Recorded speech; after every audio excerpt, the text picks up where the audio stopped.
Bueno, ahora cambiamos un poco de tema.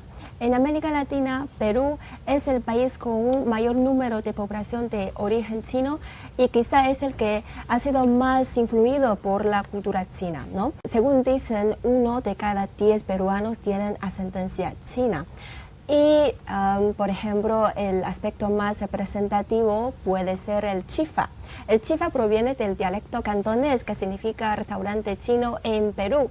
Entonces, ahora los invito a compartir con nosotros más ejemplos de los elementos de la cultura china en Perú o de qué manera ha sido influenciado por la cultura china. Okay. Creo que la influencia china incide muchísimo en el aspecto culinario. Ya antes alguna de mis compañeras lo mencionó. Y es cierto, por ejemplo, uno de los ingredientes que provino de acá de China fue la salsa de soya o el jiangyou, ¿no? Entonces, ahora ese es un ingrediente que se ha convertido en el indispensable para muchas amas de casa. Lo utilizan para preparar el arroz al sillao, el chaufa, el lomo saltado y otros más. Entonces, sin ese ingrediente el sabor no es el mismo. Así que te puedes dar cuenta de que para la representatividad que tiene este producto oriundo de este país, es muy importante en las recetas peruanas. Otro, por ejemplo, que solía escuchar mucho y creo que hasta ahora, es una frase muy común, es decir, por ejemplo, esto es un cuento chino. ¿No? Y se refiere pues a cuando alguien dice una mentira o cuando alguien crea una historia. Pero yo siempre decía, ¿por qué dicen esto? ¿No? ¿Qué tiene que ver China con los cuentos? ¿Qué tiene que ver China con las versiones? Bueno, luego averiguando un poco me di cuenta que probablemente el origen de esta frase provino de los primeros inmigrantes chinos hacia Perú, porque muchos de ellos en sus conversaciones hablaban de historias, de mitos de acá de China. Entonces, para los peruanos de aquella época, eso pues parecía cosas increíbles, poco creíbles. Entonces, por esa razón muchos decían, no, lo que tú dices es un cuento chino, eso no existe.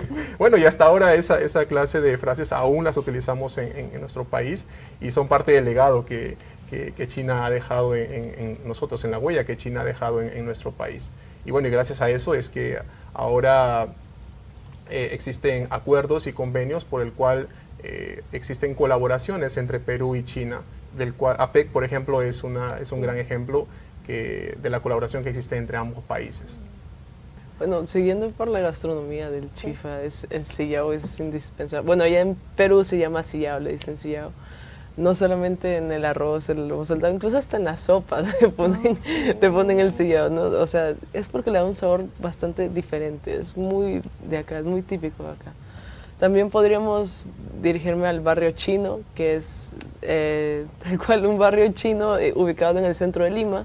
Es de los más grandes que hay en Latinoamérica y para las festividades del Bote del Dragón, el Año Nuevo, están muy al pendientes de eso. Hacen los bailes de los leones, que es algo que yo tengo una amiga que también tiene familiares de China, provenientes de acá de China, que practica esa danza. Y una vez fui con ella a practicar, lo practicaban con esas cabezas que pesan 10 kilos, son súper pesadas, entonces es bastante, la verdad me sorprende mucho que cómo puedan hacer la danza con tremendo peso ahí cargado en los brazos. Yo creo que podría ir un poquito al lado sentimental, el tema de cómo es que los chinos son ellos mismos como persona a comparación de los peruanos.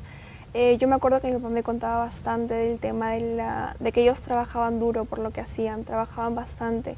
Y eso creo que ha sido también influencia en parte porque como comentaba en el barrio chino, he podido ver a bastantes chinos locales que han ido a Perú a trabajar y a esforzarse y todos los días siempre están dando lo mejor de ellos. Y creo que de eso uno también puede aprender bastante porque es un contraste bastante grande en cuanto a la cultura. ¿Sí?